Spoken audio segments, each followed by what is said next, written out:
Sparrow FET College is one example of an institution that has built a healthy relationship with businesses in South Africa. Then we go to workplace in Germany. Unlike the more than 50 public further education and training colleges that are granted millions each year by the Department of Higher Education, Sparrow is a privately owned non-profit organization. This FET college provides affordable specialized education to disadvantaged youth, the majority of whom suffer from various learning disabilities. When the guys come here, they know very little, but we teach them the basic safety and housekeeping first of all. Those are your first unit standards. We progress right on to produce basic handcrafted furniture. Then they must be able to produce a piece of furniture. They've got to draw it, they've got to make a scale drawing, they've got to do the cutting list and everything. The college's catering faculty is funded by the Spar supermarket. The company also recently revamped and refitted the kitchen. As a company, they also recognize that there are not enough people about qualified in their kitchens. So they saw a gap, and again, but they need the people, so they are willing to invest in the learners that can filter into their system. And we're trying to make everything work. We're trying to be relevant. But we get the learners to get work experience, because that's what counts these days. I chose catering because I enjoy cooking, love creating new meals, and I want to be a chef one day. I want you to have a look at the table setting, okay? It's extravagant. That is the table setting that I want us to aspire towards. Okay, do you think we can do that? Yes, we do. Okay, fine. Yes, we can. Yes, we can. Positive relationships like this with FET colleges and privately owned businesses adding value to each other is what Higher Education Minister Nzimande wants to see more of.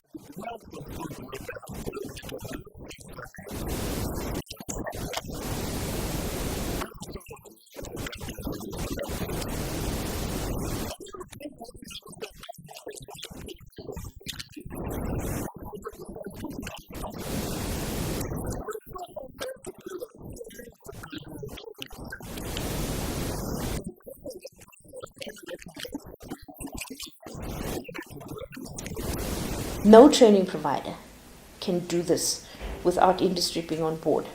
Otherwise, it is going to fail. A training provider also has to be very committed and understand what industry's needs are. Where's the short skill? What do they want? You have to support them. You can't make this learner industry's problem. So we have a job coach who goes out there every second week, visits all the companies, sees how's the learner doing. Remember, we also have to keep a logbook, because while the learner is in the workplace, they're not qualified. This work experience will form part of the qualification. So we have to monitor all of that, so that at the end of that year, when we bring them back in, which is purely just to tie up, when we call the seater, we want to know that we'll have a 100% pass rate, and that every single learner will be declared competent by the seater. The Ministry of Education's recent agreement with the National Business Initiative hopes to ensure employability of graduates by coordinating on-the-job learning activities.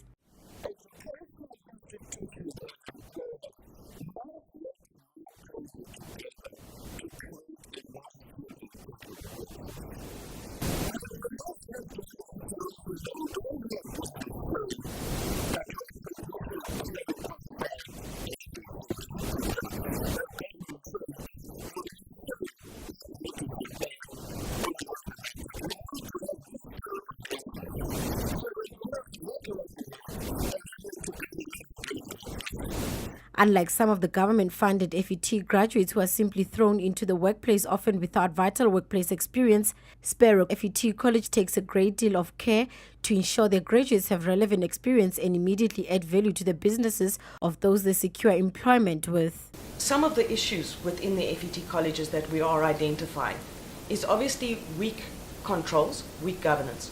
So the council is not aware of what their responsibilities are. They aren't electing the councils when they should be electing the councils. Council is getting operationally involved. Are you referring to the councils within the FET college? Yes, the councils of the FET college. So that's like a business's board of directors is the FET college council. So they should be setting strategy and oversight. But many of themselves are community members who have no skill in governance and oversight. Then you've got lecturing staff who themselves don't have a lot of business experience.